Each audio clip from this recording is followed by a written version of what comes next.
Être une maman, c'est un nouveau stade dans la vie qui est merveilleux, mais il est aussi une grande responsabilité. Comment maximiser le potentiel de notre enfant dès sa conception? Tout d'abord, au moment de la conception, c'est très important d'avoir la volonté de cette conception, d'avoir la douceur et la gentillesse. Si ce moment de rapprochement dans le couple permet d'avoir un bébé, que ce bébé soit accueilli avec plaisir. En effet, déjà au niveau du rapprochement dans le couple, le bébé est conscient de ce rapprochement et toutes les altercations, tous les problèmes, toutes les peurs sont exactement là en même temps. Donc ça, c'est le premier stade. Le deuxième stade, c'est pendant la grossesse. Très souvent, la maman est fatiguée, elle se sent grosse, elle a des peurs, il lui arrive des choses dans la vie qu'elle a du mal à gérer, où elle est très énervée parce que elle n'a pas de force tellement pour s'occuper et de sa maison, et de ce bébé, et de ce qui se passe à l'extérieur, au travail, etc. Alors, le bébé, lui, ressent chaque chose que la maman ressent, mais d'une façon comme un bébé. Ça veut dire qu'il ne comprend pas pourquoi.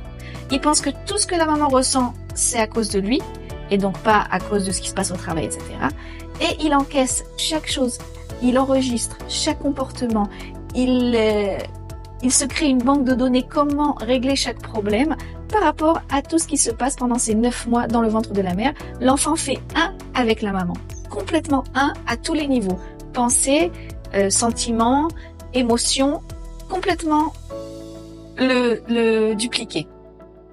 Alors, ce qui est très important, bien entendu, personne n'est parfait, et d'arrêter toutes ces émotions, ça sert à rien du tout parce que de toute façon l'émotion est là. Et bien l'enfant, lui, ressent l'émotion à l'intérieur du corps humain, donc il ressent vraiment ce qui est vécu au niveau physique. Donc même si psychologiquement on se dit non, il n'y a pas de problème, tout va bien, ça aide pas. La seule chose qui aide, c'est en effet deux choses. La première, c'est d'expliquer à l'enfant ce que maman ressent.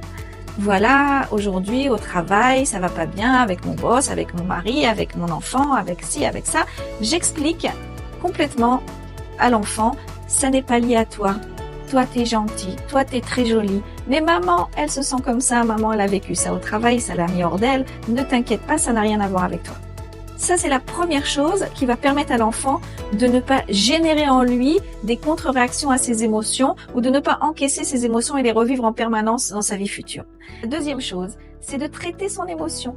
En effet, vous rentrez sur selftreat.com et vous regardez pourquoi je me sens comme ça, qu'est-ce qui me rend comme ça, qu'est-ce qui m'a fait me sentir comme ça, qu'est-ce que je pourrais faire pour me sentir mieux. C'est quelque chose qui est très important pour l'enfant parce que de cette façon-là, l'enfant va également apprendre à se confronter à ses émotions, à exprimer ses émotions et à comprendre ses émotions.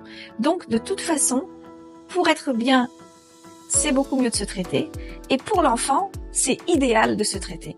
Donc voilà, être une bonne maman, c'est pouvoir, depuis la naissance, commencer à fonctionner comme une maman, c'est-à-dire pouvoir exprimer les sentiments, pouvoir expliquer ses sentiments et pouvoir régler ses peurs, ses colères, ses problèmes de tous les jours d'une façon qui évite à l'enfant d'absorber toutes ces émotions.